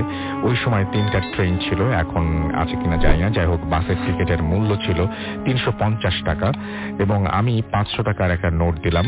উনি চিরাং থেকে আসছেন কিন্তু, এবং বাস ছেড়ে দিচ্ছে বলে তাড়াতাড়ি টিকিট নিয়ে চলে আসছিলাম বাকি টাকা না দিয়েই। পরে কাউন্টারের ম্যানেজার আমাকে দেখে বাকি টাকাটা দিল। টাকা না নিয়ে চলে আসছিলাম এবং আমি সরি বলে গাড়িতে উঠলাম। গাড়িতে উঠতে শুরু করলাম, গাড়ি চলতে শুরু করলো। প্রথমে খুব ধীর গতিতে এবং গতি ছিল, এবং পরে প্রথমে খুব গতি ছিল, পরে সেটা অর্ধেকে নেমে আসলো। আমরা সবাই অনেকবার বলা সত্ত্বেও গাড়ি গতি বাড়ালো না ড্রাইভার। এবং আমরা যখন কুমিল্লা ক্যান্টনমেন্টের কাছাকাছি তখন একটা পুলিশ চেকপোস্ট পড়লো এবং সেখানে কোনো একটা মাদক বা কোনো একটা ধরা পড়েছিল এবং আমাদের পাশের এবং একজন লোক বাস থেকে নামানো হলো এবং সে আমাদের পাশের সিটে ছিল। তো আমি তো অবাক, যেটা কি করে সম্ভব। যাই হোক, তখন প্রায় সন্ধ্যা হয়ে আসছে। বাড়িতে কোনো যোগাযোগ হয়নি, কারণ মোবাইল ফোনে চার্জ নেই, আর অন্যভাবে যোগাযোগ করিনি। ভাবলাম যে সারপ্রাইজ দেব সবাইকে। আমার বাসটা পুলিশ আটক করলো এবং আমরা যাত্রীরা পড়লাম বিপদে। আমি পুলিশকে নিজের পরিচয় দিয়ে সাহায্য নিয়ে অন্য একটা বাসে করে ঢাকার উদ্দেশ্যে রওনা দিলাম। বাসের কন্ডাক্টরকে বললাম যে ভাই, আমাকে অমুক জায়গায় নামিয়ে দিবেন, সায়দাবাদ নামিয়ে দিবেন বলে গাড়িতে উঠলাম এবং গাড়ি চলতে শুরু করলো খুব ধীরে। যখন শীতলক্ষা ব্রিজ পার হলাম, ব্রিজ পার হওয়ার তখন খুব ঘুম পাচ্ছিল আমার, কারণ দুপুরে খাওয়া হয়নি, আগের বাস স্টপেজ দেয়নি। এটা নিয়েও তখন অনেক কথা হয়েছিল, যা বাস চালক কানেই নেয়নি। যাই হোক, আমি কোনো রকম ভাবে ঘুম ঠেকাতে পারছিলাম না, যদিও অনেক চেষ্টা করছিলাম। ঘুমিয়ে পড়লাম এক সময়। ঘুম ভাঙলো, তখন আমি দেখি যে আমি ছাড়া বাসে আর একটা যাত্রীও নেই। বাসের হেল্পার আমাকে ডেকে ওঠালো। তখন আমি জিজ্ঞেস করলাম, এটা কোথায়? তিনি বললেন, গাবতলী। আমি বললাম, ও, আমি তো সায়দাবাদ নামবো বলেছিলাম। হেল্পার বলল, আমি আপনাকে ডেকেছি, আপনি ওঠেননি। কিছু না বলে নেমে পড়লাম বাস থেকে। তখন হাতের ঘড়িতে দেখি, তাকিয়ে তো 11:35 বাজে। একটা সিগারেট কিনলাম, ভাবলাম কোন একটা কিছু একটা পাবো। সিগারেটটা শেষ করলাম এবং 5 মিনিট চলে গেল। দেখলাম যে একটাও টেম্পো বা কিছু পাচ্ছি না যে মহাখালী আসবো। তখন মহাখালী ফ্লাইওভারের নিচে নামলাম। যখন মহাখালী ফ্লাইওভারের নিচে নামলাম তখন প্রায় 12টা বাজে। এত তাড়াতাড়ি চলে আসবো ভাবতেই পারি নাই। তখনও ভাবিনি যে আমার সাথে অ্যাবনর্মাল কোনো কিছু ঘটতে যাচ্ছে। 20-25 মিনিট অপেক্ষা করার পর শেরপুরে একটা গাড়িতে আসলো। সেই গাড়ি, এবং সেটা একটু পরে বুঝতে পারলাম যে কিছু একটা হচ্ছে, কারণ গাড়িতে আমি সিগন্যাল দেইনি, কিন্তু গাড়িটা আমার কাছে এসে থামলো। আমি উঠে পড়লাম গাড়িতে ওঠার পর আমি গাড়ির জানালা দিয়ে দেখলাম গাড়িতে অনেক লোক। অবাক হলাম, গাড়িতে ওঠার পর দেখি পুরো গাড়ি খালি। যাত্রী বলতে শুধু আমি একা। ভাবলাম দেখার ভুল। আর একটা বিষয় হলো, গাড়ির চালক এবং 2জন হেল্পারই সাদা পাঞ্জাবি পরা, কেউ কথা বলছে না। একটু ভয় লাগছিল। ভাড়া তারা বলে দিলেন এবং গাড়ির ভেতরে একটা সুন্দর ঘ্রাণ পাচ্ছিলাম আমি, এবং যেটা আগে কখনো পাইনি। যাই হোক, গাড়ি যখন গাজীপুর চৌরাস্তায় আসলো তখন শুক্কুর, শহীদ আর ফখরুল নামে 3জন লোক গাড়িতে। আর তারা 3জনই আমাদের গ্রামের। 3জনকেই আমি খুব ভালো করে চিনি। শুক্কুর গ্রামের সম্পর্কে আমার কাকা হওয়া লাগে, শহীদ আর ফখরুল লাগে ভাই। ফখরুল আমার সমবয়সী, আমরা একসাথে ক্রিকেট খেলেছি অনেক, ভুল হওয়ার কোনো চান্স নেই। তো তাদেরকে দেখে আমি খুব আনন্দে মনটা ভরে গেল এবং ভয়টা দূর হয়ে গেল। তাদেরকে দেখে এতই আনন্দিত হয়েছিলাম যে আমি ভুলেই গিয়েছি যে গাড়ি তো থামেনি, কিন্তু এরা উঠলো কিভাবে। তাদের মধ্যে শুক্কুর কাকা আমাকে জিজ্ঞেস করলো আমাদের ময়মনসিংহের আঞ্চলিক ভাষায় যে কোথায় যাচ্ছ। আমি বললাম যে কাকা আমি বাড়ি যাচ্ছি। তো ছুটি কয়দিন? আমি বললাম যে 7 দিন কাকা। উনি বললেন যে কোথায় আছো এখন? আমি বললাম চিটাগং। আর কিছু কথা হলো না। আমি জিজ্ঞেস করলাম কাকা আপনি কেমন আছেন? বললো ভালো। না, তিনি বললেন যে ভালো না। আচ্ছা, ফখরুল আর শহীদ কোনো কথা বললো না। আমি জিজ্ঞেস করলাম কই গিয়েছিলেন? কিছু বললো না। কিছুক্ষণ পরেই হেল্পার বলছে যে ত্রিশাল আসছে, আপনারা নামেন। আমি কিন্তু বলিনি যে আমি ত্রিশাল যাব।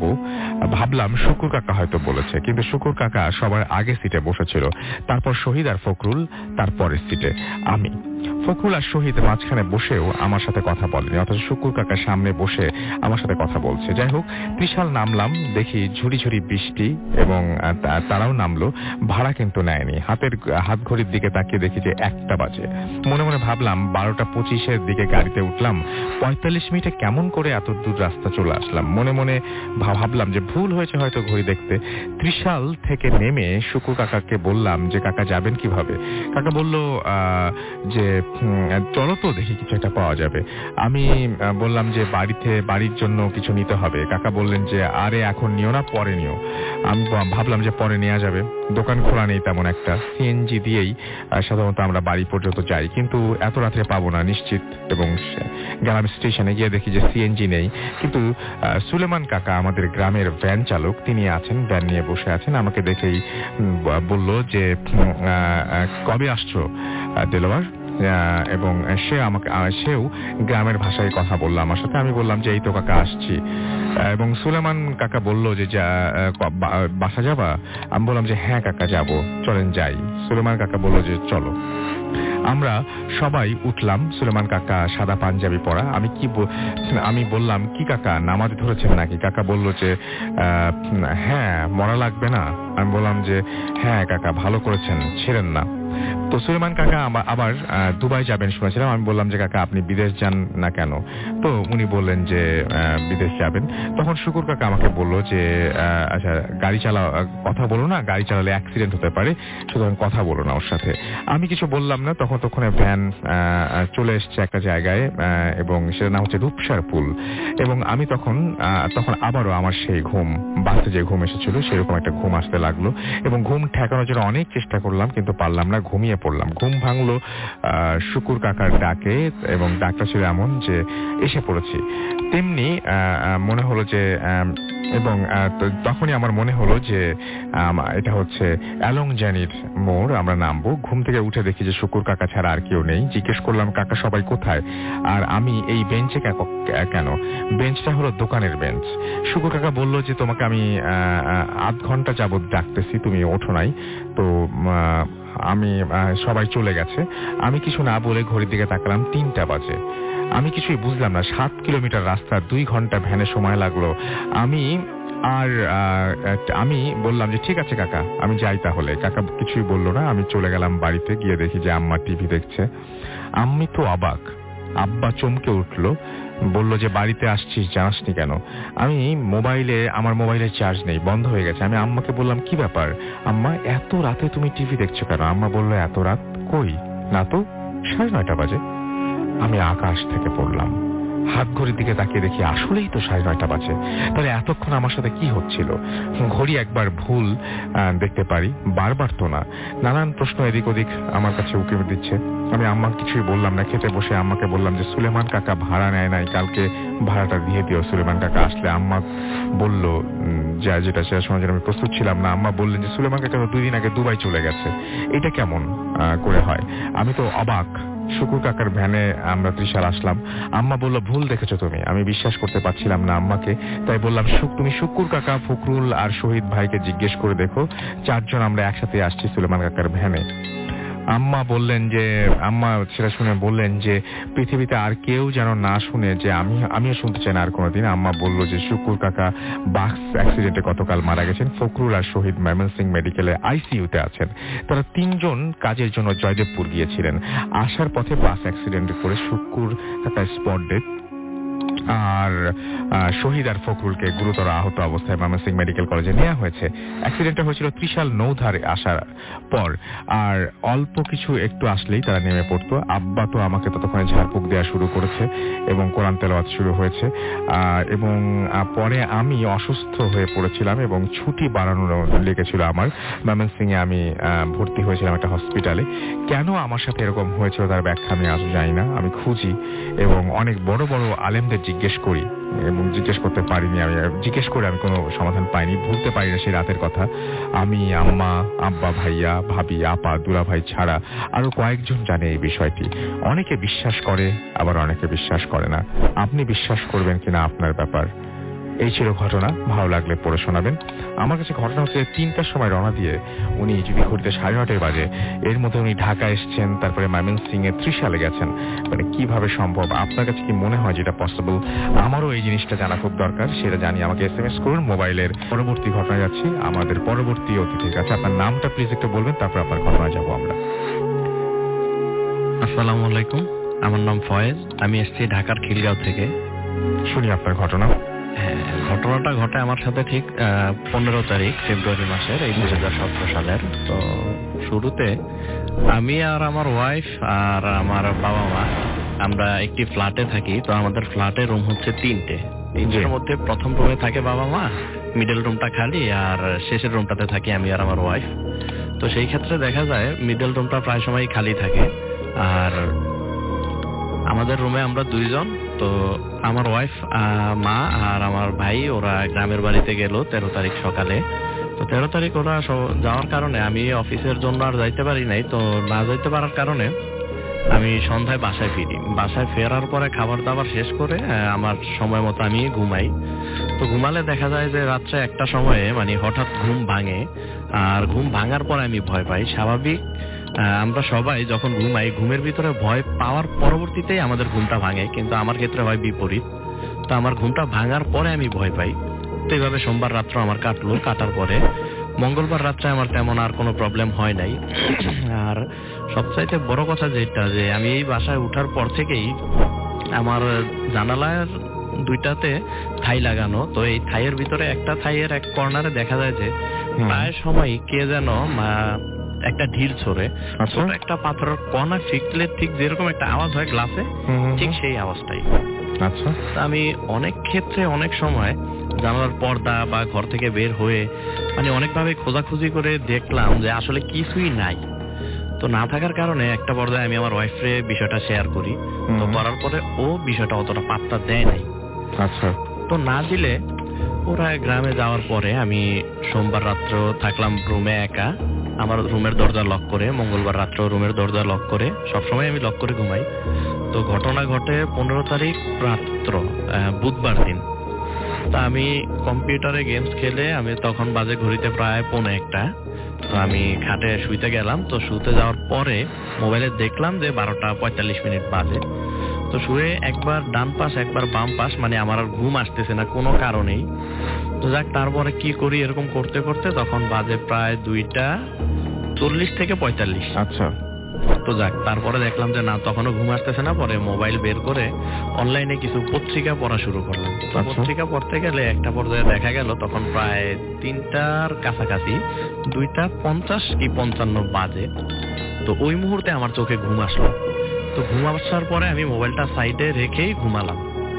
তো ঘুমানোর পরে দেখা গেল হঠাৎ আমার ঘুম ভাঙে। তখন আমি মোবাইলটা হাতে নিয়ে দেখলাম 3:43 কি 44 বাজে আনুমানিক। তো বাজার পরে আমি মোবাইলটা হাতে রাখলাম, আবার পাশেই মাথার সাইডে রাখলাম। তো রাখার পরে আমার কাছে এরকম একটা বিষয় মনে হলো যে আমার রুমে আমি ছাড়া আরো 4 জন মানুষের অস্তিত্ব আছে। আচ্ছা। কিন্তু আসলে রুমের লাইট নিবানো ছিল, আর বাইরে থেকে যে আলোটুকু আসতেছিল ওই আলোটুকুর মাধ্যমে আমি শুধু তাদের ফেসটা দেখতে পাচ্ছিলাম, বাট তাদের কোনো বডি আমি আর দেখতে পাই নাই। তো ফেসটা ছিল পুরাই সাদা, আর বডিটা তো সম্পূর্ণ অন্ধকারই, কিছু আর বোঝা যায়নি, কিন্তু সাদা শ্যাডোর মতো, তাও পুরো পারফেক্টলি বোঝা যায়নি আর কি তাদের ফেসটা।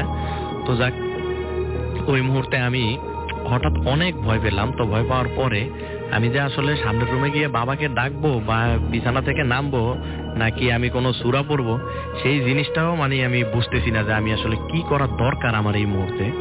যদিও আমার রুমের ওয়ালে আমি বড় করে একটা আয়াতুল কুরসি সূরা স্টিকারে প্রিন্ট করে লাগানো রাখছি, কিন্তু তারপরেও মানে ওই মুহূর্তে আমি কোনো কিছুই করতে আর পারি নাই।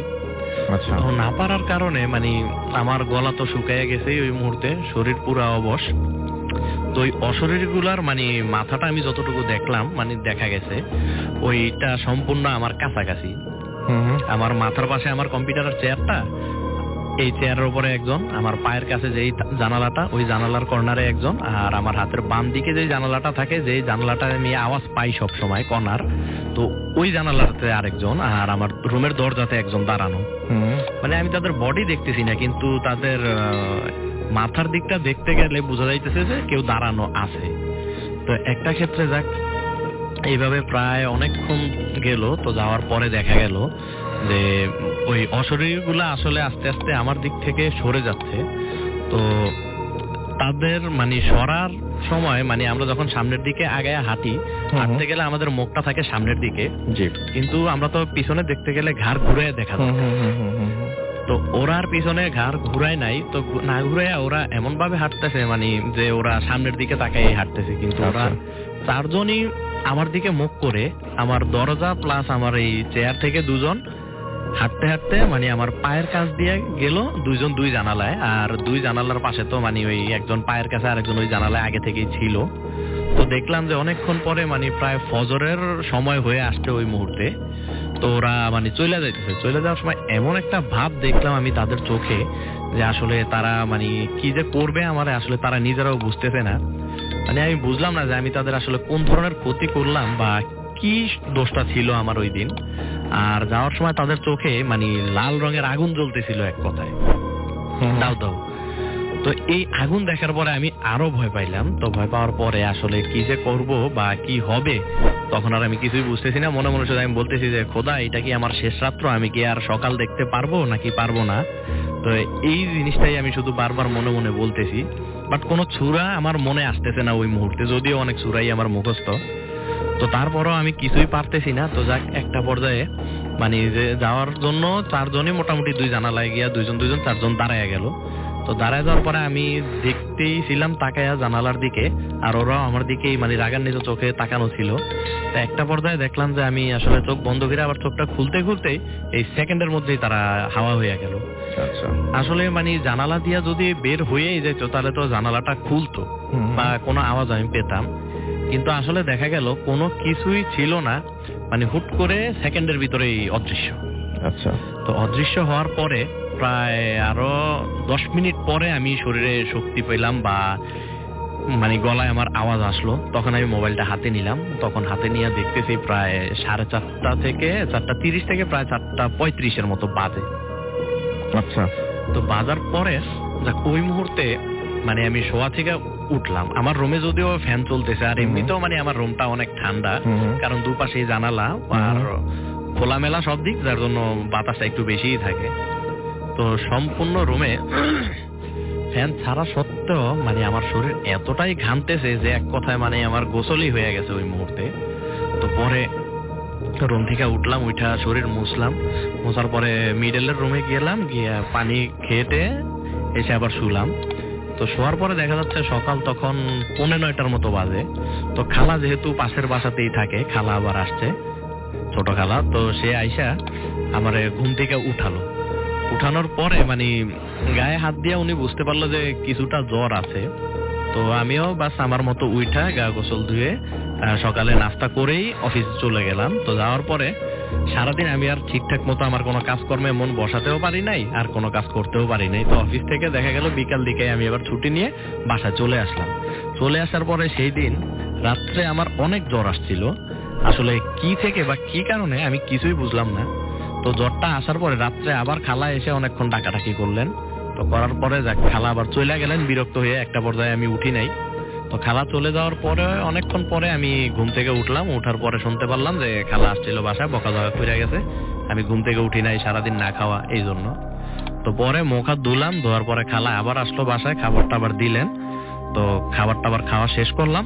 তারপরের দিন আমি আবার আমার খালতো ভাইকে বললাম যে তুমি একটু থাকো আমার সাথে আজকে, আমি আসলে ভয় পাইছি অনেক, তো আজকে দেখি আসলে এই ধরনের কোনো ঘটনা ঘটে কিনা। তো সেই দিন রাত্রে ওই ধরনের কোনো ঘটনাই আর ঘটে নাই, কিন্তু জানালায় যে ছোট কণা বা পাথর জাতীয় জিনিস ছুড়লে যেরকম একটা আওয়াজ হয়, ওই আওয়াজটা কিন্তু ঠিকই ছিল, মানে আগের তুলনায় অনেকটা কম।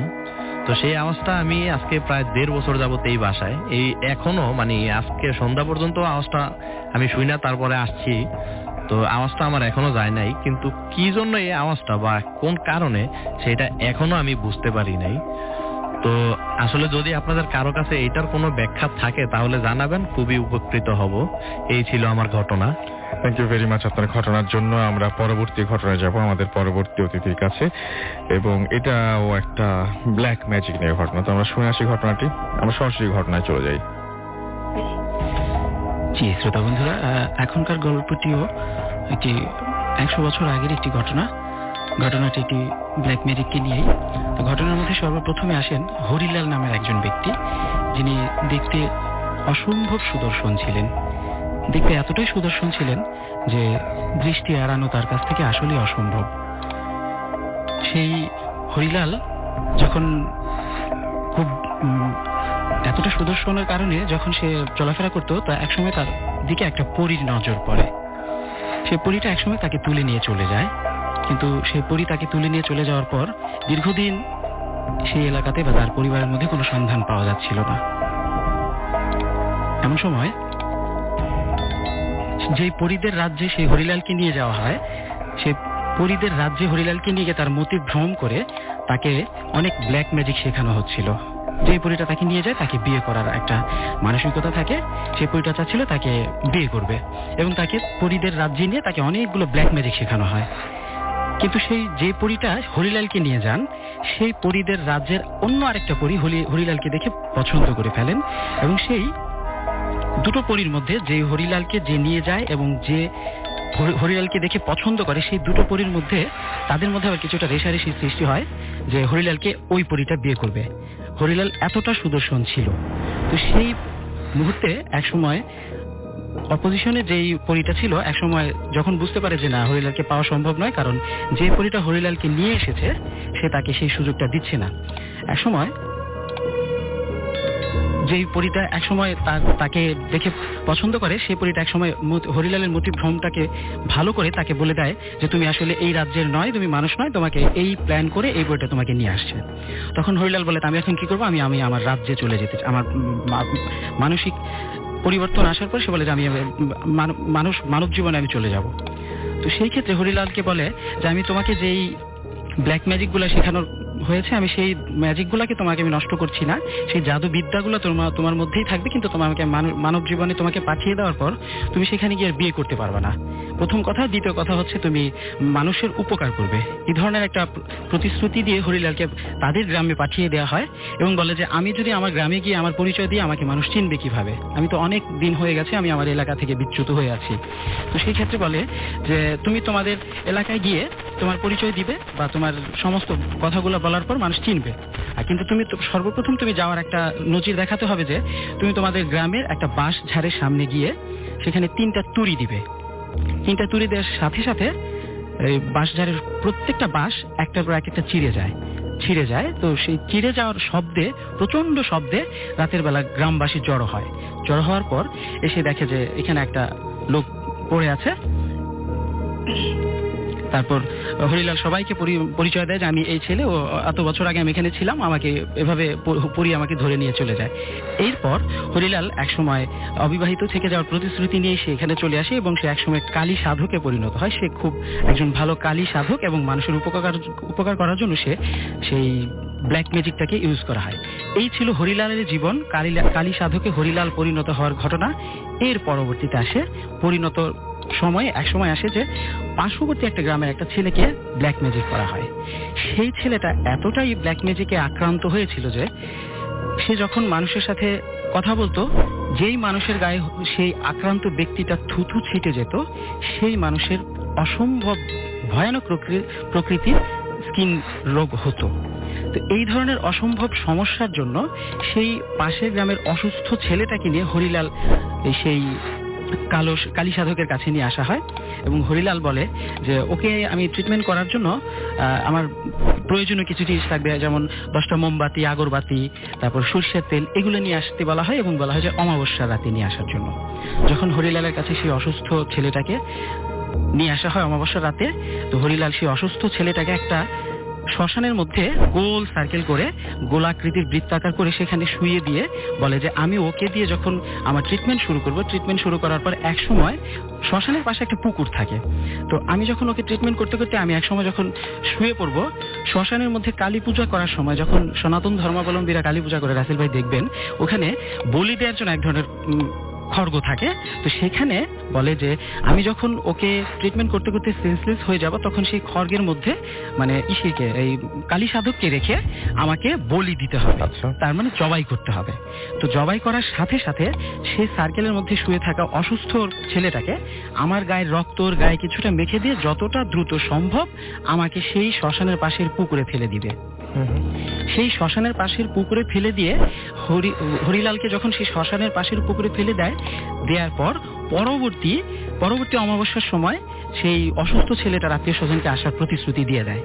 যথারীতি এটাই হয় এবং সেই অসুস্থ ছেলেটার লোকজন ওনার সেন্সলেস হয়ে যাওয়ার পর হরিলালকে সেই খড়গের মধ্যে নিয়ে তাকে বলি দিয়ে সেই রক্তটা ওর গায়ে মেখে দিয়ে হরিলালকে যথারীতি খুব দ্রুত পুকুরে ফেলে দেওয়ার পর পরবর্তী অমাবস্যাতে যখন আসেন, দেখা যায় যে সেই কালী সাধক তান্ত্রিক ব্যক্তিটা অসম্ভব পরিমাণে কাতরানো অবস্থায়, প্রায় আধমরা অবস্থা, সেই আধমরা অবস্থাতে হরিলালকে সেই বৃত্তাকারের মধ্যে আটকানো অবস্থাতে আছে। হরিলালও মোটামুটি সুস্থ হয়ে আছে, প্রায় অনেক দিন 14-15 দিন চলে যায়।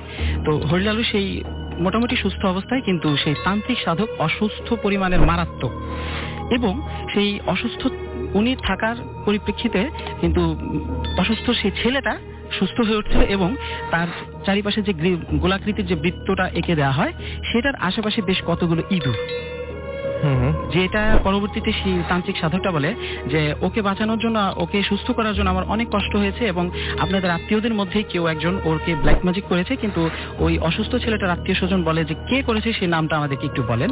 কিন্তু তান্ত্রিক সাধক অনেক অনুরোধ করার পরিপ্রেক্ষিতে সে নামটা বলেনি। আর যে ইঁদুরগুলো আশেপাশে ছিল সেই ইঁদুরগুলো খুব ইন্টারেস্টিং। হ্যাঁ, ইঁদুরগুলো কেন ছিল? যে ইঁদুরগুলো তার আশেপাশে ছিল, এই ইঁদুরগুলোকে প্রত্যেকটা ইঁদুরকে তার কপালের মধ্যে সিঁদুর মাখানো ছিল। আচ্ছা, কারণ এই সিঁদুরগুলো মাখিয়ে এই বন্য ইঁদুরগুলোকে ছেড়ে দেওয়া হয়। এই প্রত্যেকটা ইঁদুর এক একটা জায়গায় এক এক রকম করে ছড়িয়ে ছিটে চলে যায়, কেননা এই প্রত্যেকটা ইঁদুরকে খুঁজে পাওয়া অসম্ভব, আর এই ছেলেটাকে বাঁচানোটাও ছিল অসম্ভব। এই ধারণাটা মানে ইঁদুর না পাওয়া গেলে তো বাঁচানো সম্ভব হবে না। কখনোই না। এটার পরিপ্রেক্ষিতেই সেই ছেলেটাকে ব্ল্যাক ম্যাজিক করে তার কাছে মৃত্যু মুখে ছেড়ে দেওয়া হচ্ছিল, কিন্তু এই তান্ত্রিক সাধকের অসম্ভব পরিশ্রমের পরিপ্রেক্ষিতে ছেলেটাকে সুস্থ করে তোলা হয়। আর পরবর্তীতে আরেকটা কথাও জানা যায় যে পরবর্তীতে এই তান্ত্রিক সাধকটা এক সময় নাকি যে পরীটা ওনাকে নিয়ে প্রথমে চলে গিয়েছিল সেই পরীটার হাতেই নাকি তান্ত্রিক সাধকটা এক সময় ভুলক্রমে সে তার নিজের শরীর বন্ধ করতে ভুলে যান। সে ভুলে যাওয়ার কারণে একসময় সেই পরীটার হাতেই নাকি তার মৃত্যু হয়। Okay, so beautiful story. Thank you so much, thank you very much. And আজকের মতো আমাকে এখানেই শেষ করতে হবে। কথা হবে আবারও আগামী শুক্রবার, তবে তার আগে